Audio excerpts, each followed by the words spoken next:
우리 오늘도 주님의 이름으로 환영하고 축복합니다. 명품 가방과 짝퉁 가방을 구별하는 방법이 있습니다. 비가 오는 날 비에 안 젖게 하려고 가슴에 탁 품고 있으면 명품입니다. 근데 비를 가리려고 머리로 비를 가리면 짝퉁입니다. 식당에 가서 무릎 위에 올려놓으면 명품이고 그냥 바닥에 내려놓으면 짝퉁입니다. 주일 오전 예배 때 들고 오면 명품이고 새벽 기도 때 들고 오면 짝퉁입니다. 친구에게 잘 빌려주면 명품이고 잘 빌려주지 않으면 짝퉁입니다. 마지막으로 남편이 사주면 짝퉁이고 애인이 사주면 명품입니다. 여러분, 그림에도 진품이 있고 또 가짜가 있습니다. 그림의 가치는 어디에 있을까요? 얼마나 그 그림을 잘 그렸느냐, 그것도 중요하지만 그 그림을 누가 그렸느냐, 그것이 굉장히 중요합니다. 예전에 화가 박수근 씨가 그린 팔레터라는 작품이 있었습니다. 이 작품이 경매에서 45억 2천만 원에 낙찰이 되어 큰 화제가 되었습니다. 여러분, 그림 하나가 45억 2천만 원입니다. 별로 놀라지 않네요. 이 정도 돈은 집에 다 있죠. 그런데 이 작품이 진품이 아니라 위작의 가능성이 높다는 의혹이 제기되었습니다. 민사 소송까지 하게 되었고 결국 재판을 통해서 진품으로 판결이 났습니다. 여러분, 왜 이렇게 그림 하나 때문에 논란이 일어날까요? 그 그림을 누가 그렸느냐가 굉장히 중요하기 때문입니다. 아무리 비슷하게 그리고 똑같이 그려도 그 작가가 그리지 않으면 아무런 가치가 없습니다. 작품의 가치는 누가 그렸느냐, 그게 굉장히 중요한 거예요. 아무리 못난 그림이라도 피카소가 그렸다면 굉장히 비싼 거고 초등학교 학생이 아무리 잘 그려도 그건 별로 가치가 없다는 거예요. 여러분, 우리 한 사람 한 사람이 소중한 이유가 무엇입니까? 우주 최고의 작가이신 하나님께서 저와 여러분들을 만드셨기 때문입니다. 우리는 모두 하나님께서 만드신 위대한 걸작품들입니다. 우리 잠시 작품 감상을 하고 가겠습니다. 우리 옆에 분들 한번 보세요. 한번 보시고 한번 인사합시다. 당신은 하나님의 걸작품입니다. 너무 아름답습니다. 다들 걸작품이에요. 걸작품. 하나님께서 만드셨기 때문입니다. 창세기 1장 1절은 위대한 선포로부터 시작이 됩니다. 태초에 하나님이 천지를 창조하시니라. 이 세상 그 어느 작가보다 비교할 수 없는 하나님께서 천지 만물을 만드셨습니다. 성경은 매일 새로운 것을 창조하신 후에 이 하나님의 마음을 이렇게 표현하고 있습니다. 하나님이 보시기에 좋았더라. 여섯째 날 사람을 창조하시고 하나님은 격하게 반응하십니다. 보시기에 심히 좋았더라. 다른 피조물들은 그냥 좋았더라입니다. 그런데 사람만큼은 보시기에 심히 좋았다고 말씀하고 있습니다. 여러분, 창조의 하이라이트는 사람입니다. 사람. 우리가 아무리 멋진 집을 짓고 정원을 아름답게 꾸며놓아도 거기에 사람이 살지 않으면 그것은 흉가나 폐가가 됩니다. 은침하고 산박하지 않겠습니까? 하나님께서 이 세상을 아무리 아름답게 창조하셔도 사람이 살지 않으면 굉장히 천박할 것입니다. 그만큼 사람은 하나님의 창조에서 중요한 존재입니다. 특별히 사람은 하나님의 형상으로 만드셨고 이 천지 만물을 다스리라고 명령하셨습니다. 생육하고 번성하여 땅에 충만하라, 땅을 다스리라 명령하셨습니다. 그리고 사람에게는 사명을 주셨습니다. 사명. 근데 오늘날 많은 사람들이 자신의 가치를 모르고 살아가고 있습니다. 어리석게도 자신보다 못난 피조물들을 섬기고 살아갑니다. 바울은 인간의 어리석음에 대해서 이렇게 기록했습니다. 로마서 1장 25절입니다. 이는 그들이 하나님의 진리를 거짓 것으로 바꾸어 피조물을 조물주보다 더 경배하고 섬김이라. 하나님께서 천지 만물을 정복하고 다스리라 명령하셨는데 인간들은 피조물들의 노예가 되어서 오히려 그것들을 섬기고 있다는 거예요. 나무를 보고 비고 달을 보고 비고 금송아지 우상을 만들어서 비고 있습니다. 심지어 피조물을 조물주보다 더 경배하고 섬기고 있습니다. 하나님께서 다스리라고 하셨는데 그 앞에서 머리를 조아리고 있습니다. 제가 늘 하는 이야기가 있습니다. 요 뒤에 절에 가보시면 불상이 있어요. 불상 뒤나 한번 불상 밑에 살짝 들어보세요. 그럼 뭐라 적혀 있습니까? Made in China 적혀 있어요. 네. 사람이 만들어 놓고 사람이 섬기고 있어요. 그거를. 얼마나 바보 같은 짓을 하고 있습니까? 그 불상은 눈이 있어도 보지 못하고 귀가 있어도 듣지 못합니다. 아무것도 할 수 없는 존재입니다. 근데 마치 거기에 가서 비면은 뭔가 이루어질 것처럼 3,000배를 드리고 막 그렇게 하는 거예요. 얼마나 어리석은지 모릅니다. 다 하나님을 몰라서 그렇습니다. 하나님을 몰라서. 여러분, 창세기의 저자는 모세입니다. 모세는 창세기를 비롯해서 총 5권의 책을 기록합니다. 모세오경이라고 부르죠. 창세기, 출애굽기, 레위기, 민수기, 신명기입니다. 창세기는 모세가 출애굽한 이후에 기록한 성경입니다. 모세는 왜 창세기를 기록했을까요? 이 출애굽한 이스라엘 백성들은 궁금했을 겁니다. 자신들을 구원한 하나님이 누구신지, 그리고 그 하나님이 왜 우리를 구원해 주셨는지, 그리고 앞으로 우리는 어떻게 살아야 하는지 아마 이스라엘 백성들이 궁금해했을 겁니다. 이런 질문들에 대한 근원적인 대답이 창세기입니다. 창세기는 이스라엘을 구원한 하나님이 누구신지, 그리고 그 하나님께서 왜 너희들을 구원해 주셨는지, 그리고 너희들이 앞으로 어떻게 살아야 하는지에 대해서 말씀해 주고 있는 책입니다. 여러분, 이스라엘 백성들을 구원하신 하나님이 누구십니까? 바로 천지 만물을 창조하신 창조주 하나님이십니다. 창세기 1장에 보시면 하나님의 이름이 여러 번 등장합니다. 하나님이 빛을 만드셨다. 하나님이 땅과 바다를 만드셨다. 하나님이 곤충의 새와 바다의 물고기를 만드셨다. 그렇게 하나님의 이름이 계속해서 등장합니다. 히브리어로 보면 이때 하나님은 엘로힘이라 부릅니다. 엘로힘, 말 그대로 전능하신 하나님이라는 뜻입니다. 하나님에 대한 일반적인 이름입니다. 전능하신 하나님께서 무에서 유로 창조세계 전체를 다 만드셨습니다. 이렇게 창세기 1장에서는 하나님을 엘로힘이라고 부릅니다. 그런데 창세기 2장에 들어가면 하나님에 대한 표현이 달라집니다. 2장 4절에 보시면 이것이 천지가 창조될 때에 하늘과 땅의 내력이니 여호와 하나님이 땅과 하늘을 만드시던 날에.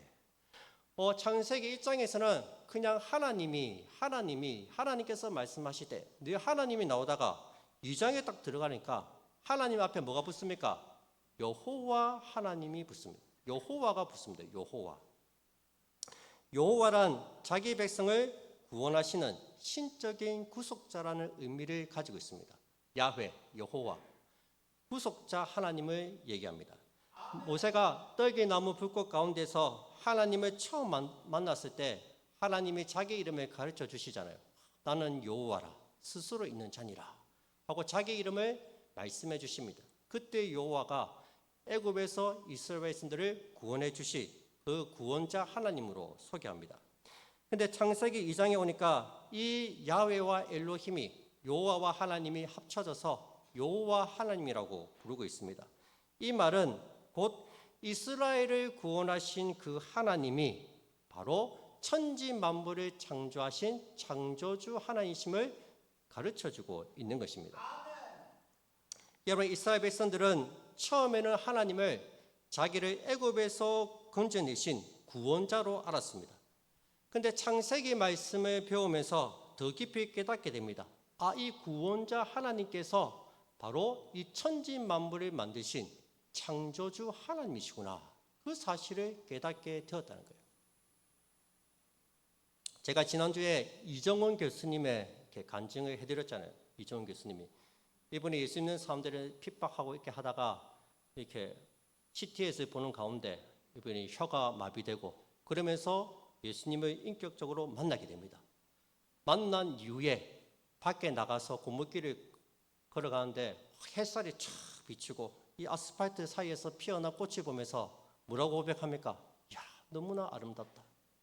그전에는 이게 아름답다 생각해 본 적이 없는데, 야, 이거 하나님께서 이 모든 것을 다 창조하셨구나. 하나님께서 만드셨구나. 세상이 달라 보이는 거예요. 세상이. 구원받기 전에는 모릅니다. 구원받기 전에는. 구원을 받은 사람만이 이 천지 만물이 하나님께서 만드셨구나. 이것을 알게 된다는 거예요. 구원받기 전에는 몰라요. 여러분 뭐 진화냐 창조냐, 진화론자들과 창조론자가 싸우잖아요. 아무 싸울 필요가 없어요. 아무리 우리가 창조를 요즘 뭐 창조과학이라고 해서 창조를 과학적으로 증명한다고 하지만, 과학적으로 아무리 증명해도 구원받지 않으면은 하나님의 창조를 믿지를 못합니다. 구원받은 백성들만이 이 천지 만물을 하나님이 만드셨구나, 그 사실을 알게 된다는 거예요. 여러분 오늘 본문은 창조의 넷째 날에 있었던 일을 기록하고 있습니다. 우리가 본문을 이해하기 위해서는 창세기가 쓰여진 배경을 살펴봐야 됩니다. 애굽은 다신교의 나라입니다. 애굽에는 많은 신들이 있습니다. 그리고 주술과 우상 숭배가 만연해 있었습니다.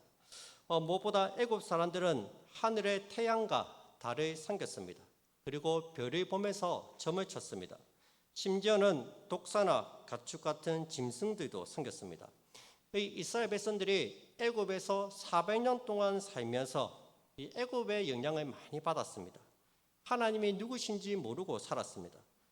창세기는 바로 이들에게 주신 말씀입니다.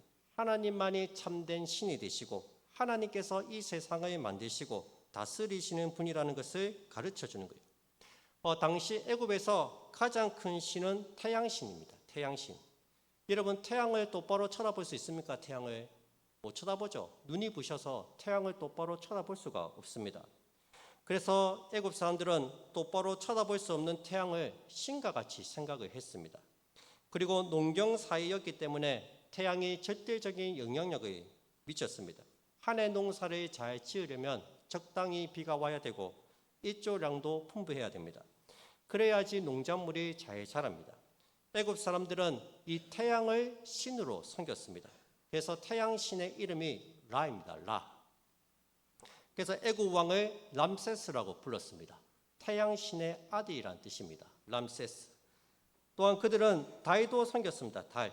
여러분 달의 모양이 이게 시시각각 변하지 않습니까? 보름달이 되었다가 초승달이 되었다가 마늘이 되었다가 막 시시각각 변하는 이 달의 모습을 보면서 우리의 인생사와 비슷하다고 생각을 했습니다. 그래서 태양을 남자의 신, 절대적인 신으로 믿었다면 달을 여자의 신으로 믿었습니다. 내 운명이 저 달에 달려 있다고 생각하고 달을 여신처럼 섬겼습니다. 우리나라도 옛날에 정화수에 물을 떠놓고 이렇게 달을 보고 빌었잖아요. 달을 보면서 비나에 닿으면서 빌었지 않습니까? 별은 어떻습니까? 별. 여러분 밤하늘의 별들이 얼마나 많습니까? 고대인들은 그 별들 속에 영혼이 깃들어 있다고 생각했습니다. 그래서 사람이 죽으면 별이 된다고 생각했어요. 사람이 죽으면. 그런 말이 있죠. 이 별은 나의 별, 저 별은 그대 별, 별은 내 가슴에 하면서 별을 보면서 우리 아버지가 죽어서 저 별이 되어 나를 지켜주고 있다. 그렇게 생각을 했습니다. 그래서 별이 지면은 자기도 죽는다고 끝난다고 생각을 한 겁니다. 당시 고대인들은 별에 자신의 운명이 달려있고 국가의 흥망성쇠가 달려있다고 믿었습니다. 그래서 왕이 죽으면 피라미드에 구멍을 뚫습니다. 구멍을 뚫어서 왕의 별이 있잖아요. 왕의 별. 왕의 별과 왕의 눈이 일치되는 곳에 시신을 안치해 놓았습니다. 그래서 이 왕이 죽으면 별이 되어서 나라를 지켜준다고 그렇게 믿었습니다. 특히 바벨론은 점성술이 발달했습니다. 점성술. 쉽게 말해서 별을 보고 점을 치는 겁니다. 별점이죠. 별점. 별점을 치면서 운명을 결정하는 거예요. 사실 예수님을 찾아온 동방 박사들도 천문학자가 아니라 별을 보고 점을 치는 점성가들이었습니다. 별을 연구하는 사람들입니다. 모세 당시에 고대인들은 해와 달과 별이 자신들의 운명을 결정한다고 믿었습니다. 운명론, 순명론에 빠져 살았습니다. 그래서 그것들을 신처럼 받들어 모셨습니다. 이스라엘 백성들도 400년 동안 애굽에서 살면서 그들 또한 해와 달과 별을 신처럼 생각했습니다. 여러분, 해와 달과 별이 우리의 운명을 결정하는 것이 아닙니다. 이 모든 것들은 다 하나님께서 만드신 피조물에 불과합니다. 창조 기사를 보시면 하나님께서 해와 달과 별을 언제 만드십니까? 넷째 날에 만드십니다. 그런데 창세기 기자는 이 천체들의 이름을 부르지 않습니다. 그저 하나님께서 두 개의 큰 광명체를 만들었다고 말합니다. 16절부터 19절을 보시기 바랍니다. 하나님이 두 큰 광명체를 만드사 큰 광명체로 낮을 주관하게 하시고 작은 광명체로 밤을 주관하게 하시며 또 별들을 만드시고 하나님이 그것들을 하늘의 궁창에 두어 땅을 비추게 하시며 낮과 밤을 주관하게 하시고 빛과 어둠을 나누게 하시니 하나님이 보시기에 좋았더라. 여러분, 큰 광명체는 뭐예요? 해죠, 해. 큰 광명체. 작은 광명체는 뭡니까? 달입니다. 그런데 창세기 기자는 해와 달이라고 부르지 않습니다. 그냥 큰 광명체, 작은 광명체라고 부릅니다. 무슨 말입니까? 말 그대로 이것들은 빛을 비추는 광명체에 불과하다는 거예요. 빛을 비추는 물체일 뿐이지 그 이상도 그 이하도 아니라는 겁니다. 너희가 섬기고 겸비할 대상이 아니라는 거예요. 이것들이 우리의 운명을 결정짓는 것이 아니라는 거예요. 여러분, 해와 달이 언제 만들어졌습니까? 넷째 날에 만들어졌습니다. 셋째 날에 뭘 만들었습니까? 지난주에 우리가 배웠잖아요. 땅을 만드셨죠, 땅. 그리고 식물들을 만드셨죠. 다섯째 날에는 이제 물고기와 새들을 만드십니다. 그 사이에 해와 달이 들어가 있습니다. 무슨 말입니까? 해와 달 역시 하나님께서 만드신 피조물에 불과하다는 거예요. 그냥 빛을 비추는 물체일 뿐이지 이것들이 너희의 운명을 결정하지 않는다는 것입니다. 오늘날도 마찬가지입니다. 여러분, 오늘날도 우리나라 사람 옛날에 달을 보고 빌었잖아요. 오늘날 얼마나 많은 사람들이 사주팔자 운명에 매여 살고 있습니까? 연일월시에 목숨을 걸고 그것을 운명으로 받아들입니다. 이름도 함부로 지으면 안 됩니다. 이사도 함부로 못 갑니다. 이사를 가려면 언제 가야 됩니까? 손이 없는 날 가야 됩니다. 귀신이 없는 날을 손 없는 날이라고 합니다. 이날 이사를 가야 됩니다. 손 있는 날은 가면 안 됩니다. 손 있는 날은 귀신들이 발악을 하는 날입니다. 이날에는 절대로 이사를 간다거나 결혼식 같은 큰 행사를 치르면 안 됩니다. 믿지 않는 사람들을 보면 참 불쌍해요. 못지도 제대로 못해요. 못지도. 괜히 엉뚱한 데 못질하면 부정 탄다고. 이 불상이 절에만 있는 것 같아도 주위에 보면 불쌍한 사람들이 많이 있습니다. 어떤 집사님은 아들이 장가를 못 갔어요. 그래서 알고 봤더니 잔명소에 가보니까 이 아들 이름에 며느리가 없다는 거예요. 이름을 바꿔야 된다. 얘 이름에는 며느리가 없으니까 이름을 바꾸면 된다. 그래서 진짜 이름을 바꾸고 왔어요. 장가를 갔을까요? 못 갔을까요? 못 갔습니다. 아직까지.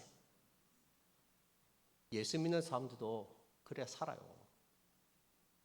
여러분, 많은 사람들이 운명론에 빠져서 모든 것이 운명인 줄 알고 살아갑니다.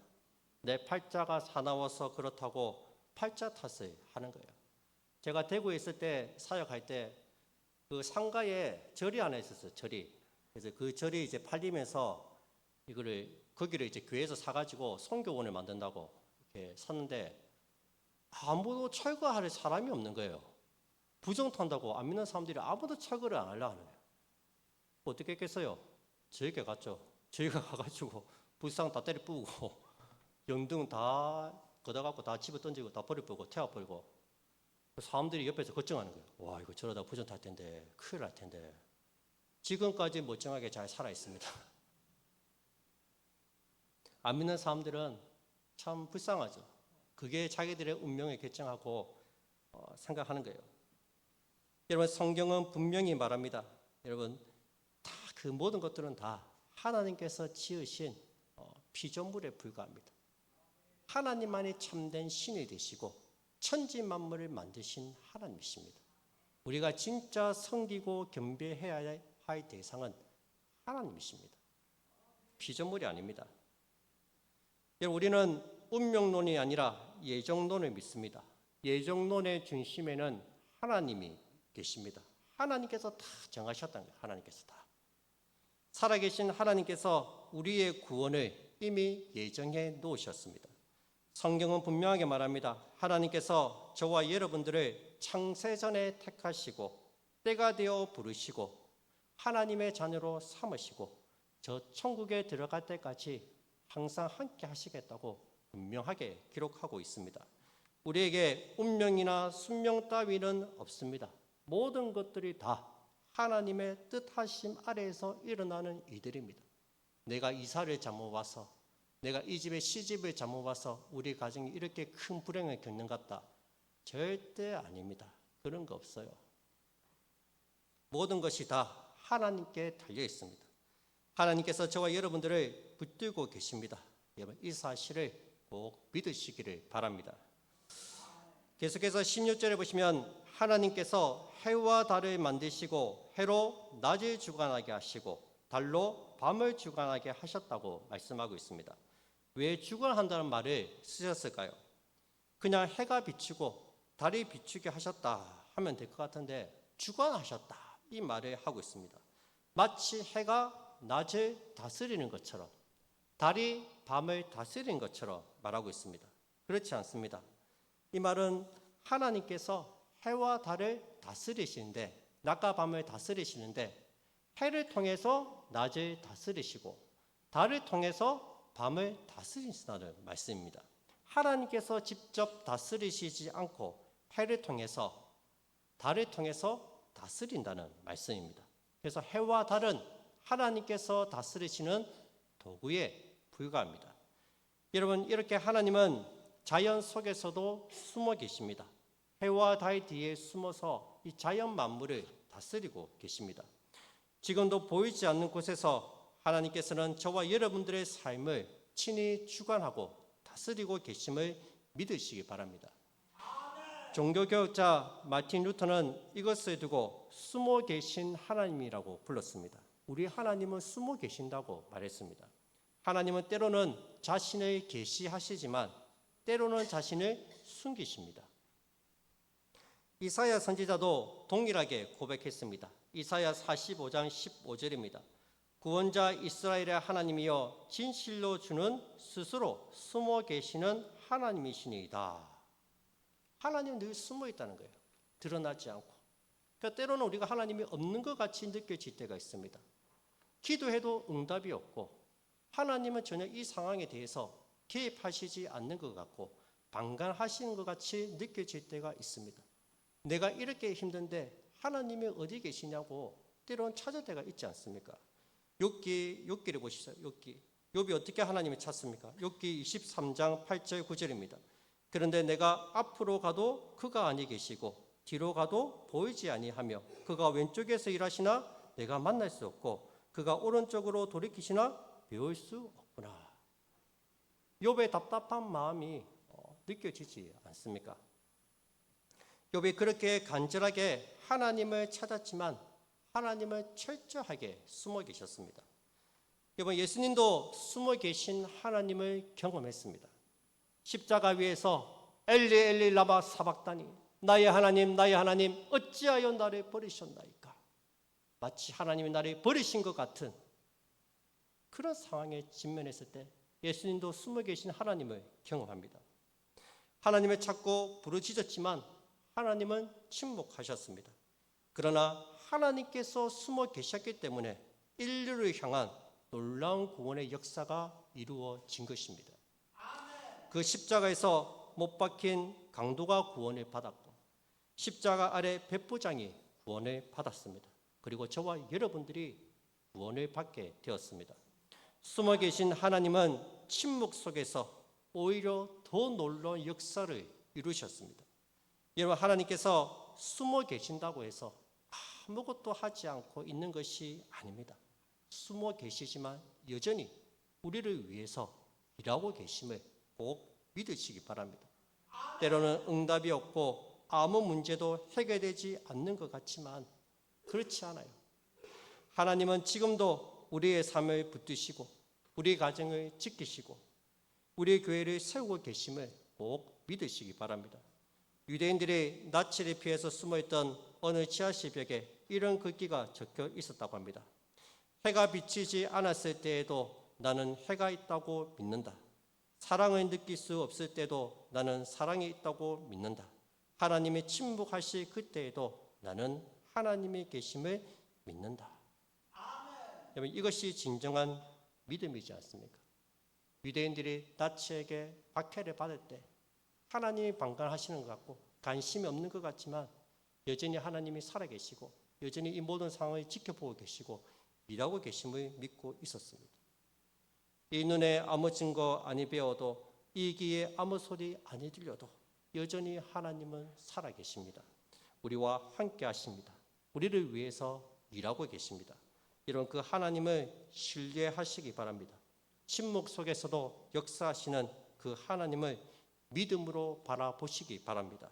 그래야 할 때 우리의 인생은 흔들리지 않고 오히려 더 깊은 은혜와 소망 가운데 서게 될 줄로 믿습니다. 오늘도 우리와 함께 하시는 그 하나님, 숨어 계시지만 여전히 일하고 계시는 그 하나님을 신뢰하고 믿음으로 나아가는 우리 모든 성도님들이 다 되시기를 주님으로 축복드립니다. 우리 같이 찬양 드리고 기도하겠습니다. 주 선한 능력으로 찬양드리겠습니다.